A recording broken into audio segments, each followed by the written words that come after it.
안녕하세요. 마음 가는 대로 채널의 모루입니다. 명실상부한 진짜 설을 보내고 사랑하는 제 똥강아지 진이가 6살이 되었습니다. 진심이든 아니든 세상에서 큰 이모가 제일 좋다고 말해주는 예쁜이죠. 이모들 새해 복 많이 받으세요. 유튜브 채널을 개설하고 편집 어플리케이션을 이용해 처음으로 만들어 올린 에피소드가 진이와의 깜짝 남산 산책이었을 정도로 제게는 각별한 녀석이랄까요? 태어나는 날부터 지금까지 늘 가까이에서 그 자라는 모습을 지켜보는 즐거움이 얼마나 큰지 모릅니다. 그런 진이가 어린이집과 유치원에서 나름의 사회생활을 시작한 지 2년 남짓한 시간 동안 여러 가지로 많은 변화를 겪고 있어요. 물론 너무나 감사하게도 진이는 정서적, 신체적으로 자연스럽고 안정적인 발달 상태로 성장 중이고요. 언제나 다양한 모습으로 가족들 모두를 웃게 만드는 재주꾼입니다. 일반적인 또래의 아이들처럼 잘 웃고 작은 것에 집중하며 즐거워하고 길에서 춤을 추거나 지나치게 솔직한 말로 어른들을 당황시키기도 하면서 말이죠. 게다가 나이차가 많이 나는 언니가 있다 보니 언어 발달이 빠른 편이라 대화의 스펙트럼이 제법 넓어서 이야기가 끊이지 않을 때도 많아요. 그런 진이의 모든 성장 과정을 완벽하게 기억하고 싶지만 그러기엔 이미 데이터가 너무 방대해져서 저장이 불가능할 정도가 됐더라고요.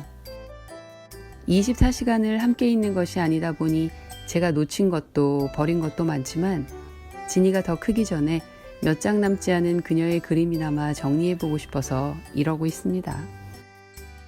2살 무렵 시작된 진이의 그림은 소근육 발달 단계에서 자연스럽게 끄적이는 난화기를 거쳐 2차원적이고 상징적인 그림 단계인 현재의 전도식기를 지나고 있는데요. 아동미술의 발달 단계와 관련해 가장 유명한 로엔펠트의 이론이지만 20세기에 확립된 이론이다 보니 시대에 다소 뒤떨어진 면이 없지 않나 개인적으로 생각합니다. 또 한 명의 유명한 학자인 켈로그는 아동미술 발달 과정을 4단계로 분류했는데요. 그 역시 3, 4세 유아들의 그림을 디자인 단계로 규정했습니다. 이 시기의 유아들은 2개 이상의 도형을 연합하거나 결합해 의도적이고 복합적인 그림을 그리거나 패턴화된 그림을 그릴 수 있다고 봤죠. 이맘때 진이의 그림을 봐도 어렵지 않게 그런 특징을 발견할 수 있어요. 오감을 자극하는 다양한 환경 요소들 안에서 진이는 자신과 남을 인식하고 또 주변의 많은 것들에 관심을 가지게 되고요. 또 다른 학자 시릴 버트 역시 2세에서 4세 아동들의 그림이 낙서기와 선화기에 있다고 봤는데요.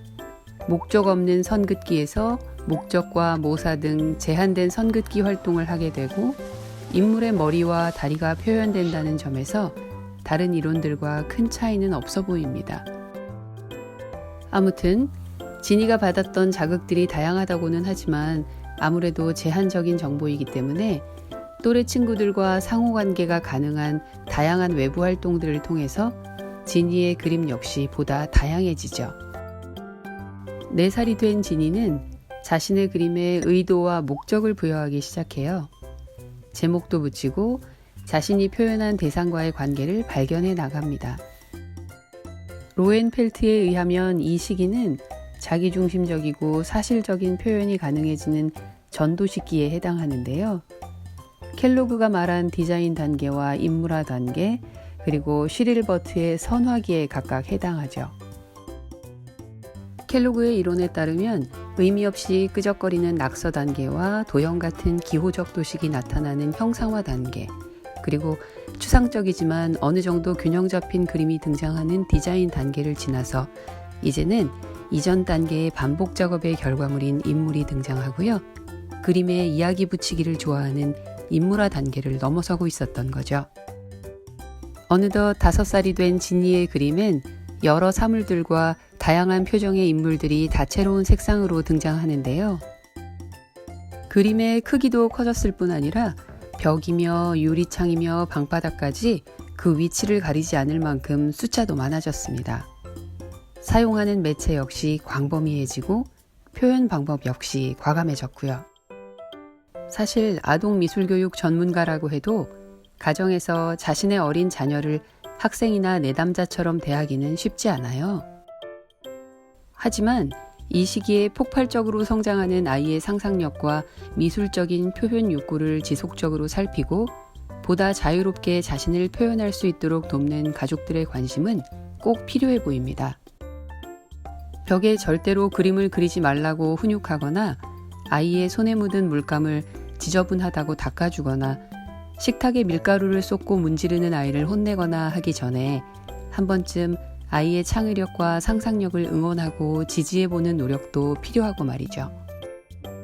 사실 이렇게 불쑥 막내 조카 지니의 그림들을 다시 보기 시작한 건 지난해 말 개봉한 애니메이션 겨울왕국 2편을 보고 와서 바로 그렸다는 지니의 올라프 그림을 보고 나서부터였는데요. 그걸 보고 나니까 지니뿐만 아니라 조카들이 그린 그림들을 잘 모아둘 걸 하는 후회가 들더라고요.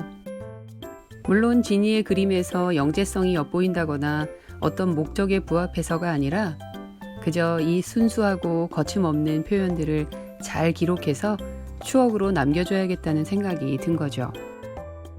물론 지니의 그림 대부분은 엄마인 제 동생이 파일로 잘 보관하고 있습니다만 이런 형식으로 남겨보는 것도 좋을 것 같았달까요?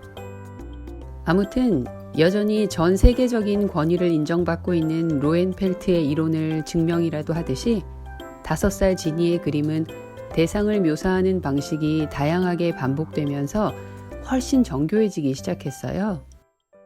켈로그가 정립한 초기 회화기와 시릴버트가 정립한 서술적 상징기 등 5살 아동미술 발달 단계의 특징과도 잘 부합하는 모습을 보이고 있는데요.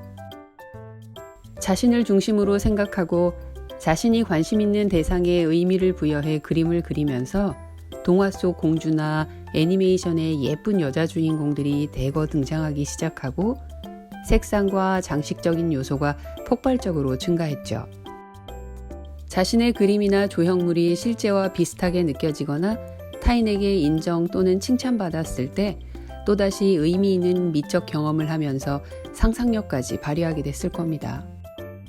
6살이 된 지니는 앞으로 더 많은 것을 보고 듣고 느끼게 되겠죠.